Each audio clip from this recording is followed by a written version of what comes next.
اور یہ مسئلہ بھی سمجھ لو کہ خواب دو قسم کے ہوتے ہیں، ایک خواب رحمانی ہوتی ہیں اور ایک خواب شیطانی ہوتی ہیں۔ اور یہی مسئلہ سمجھ لو، اگر کبھی رات کو تم کوئی ڈراونا خواب دیکھو، میری بیٹی یا میری بہن یا میرا بھائی، تو ڈرنے کی بات نہیں، اٹھنے کے فوراً بعد 3 دفعہ پڑھو لا حول ولا قوت الا باللہ العلی العظیم، اور بائیں طرف 3 دفعہ تھوک دو تاکہ شیطان بھاگ جائے، اور پھر یہ خواب کبھی کسی کو نہ بتانا، کوئی نقصان نہیں ہوگا۔ یہ ہوتا ہے نا، خدا کو خواب دیکھو، میں نے خواب دیکھا، میں نے خواب، بالکل کسی کو ذکر ہی نہ کرے، کچھ بھی نہیں ہوگا۔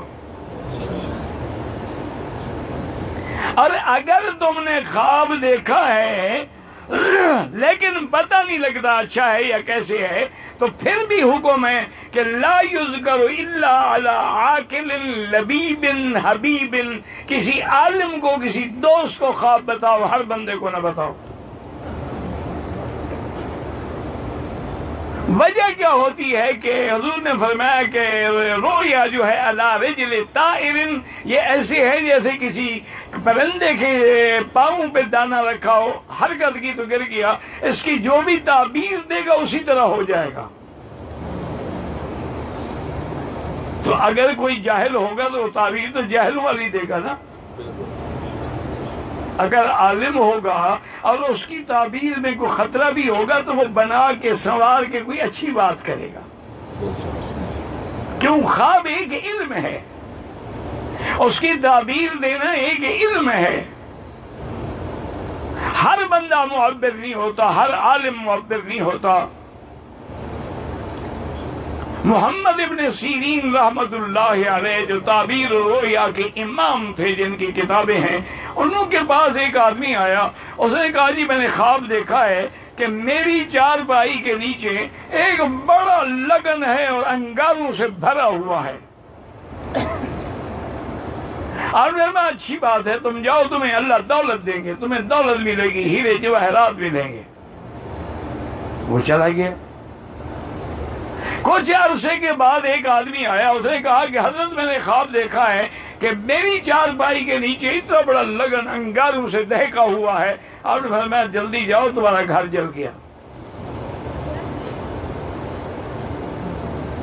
وہ چلا گیا تو جو طالب تھے نا جی، انہوں نے کہا حضرت یہ عجیب بات ہے، ایک آدمی خواب دیکھتا ہے اس کو آپ دولت دلا رہے ہیں، دوسرا خواب دیکھتا ہے اس کا گھر جلا رہے ہیں، خواب تو ایک جیسا ہے۔ اس نے بھی وہی دیکھا، اس نے بھی وہی دیکھا، اور اس نے جب دیکھا تھا سردیوں کا زمانہ تھا، سردیوں میں آگ بھی نعمت ہوتی ہے، اور اس نے جب دیکھا تو گرمی کا زمانہ تھا، اور گرمی کے زمانے میں آگ تو عذاب ہوتا ہے۔ میں نے تو موسم کے مطابق تعبیر دی ہے۔ تو یہ تعبیر ایسی چیز ہے جو ہر کی، جیسے انبیاء میں اللہ نے خاص علم دیا تھا حضرت یوسف علیہ السلام،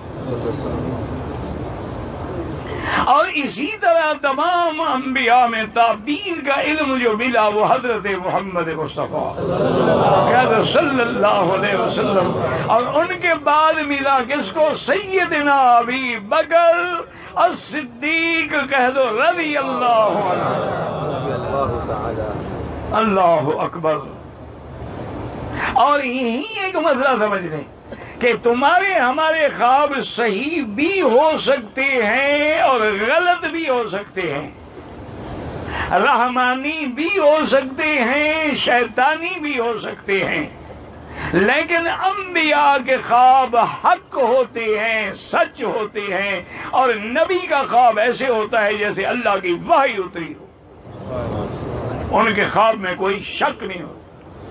اچھا، اسی طرح جتنا آدمی نیک ہوگا، صالح ہوگا، عابد ہوگا، اور رات کو پاک صاف کپڑوں سے پاک صاف بستر پہ سوتا ہوگا، باوضو سوتا ہوگا، اور وہ تہجد کے وقت میں خواب دیکھے، وہ خواب سچا ہوتا ہے۔ ایک ہے نا دوپہر کو سو گئے کو خواب آ گیا، یہ خیال ہوتے ہیں، احلام ہوتے ہیں، اور ایک سچا خواب ہوتا ہے۔ جیسے کہ سیدہ صدیقہ کہہ دو رضی اللہ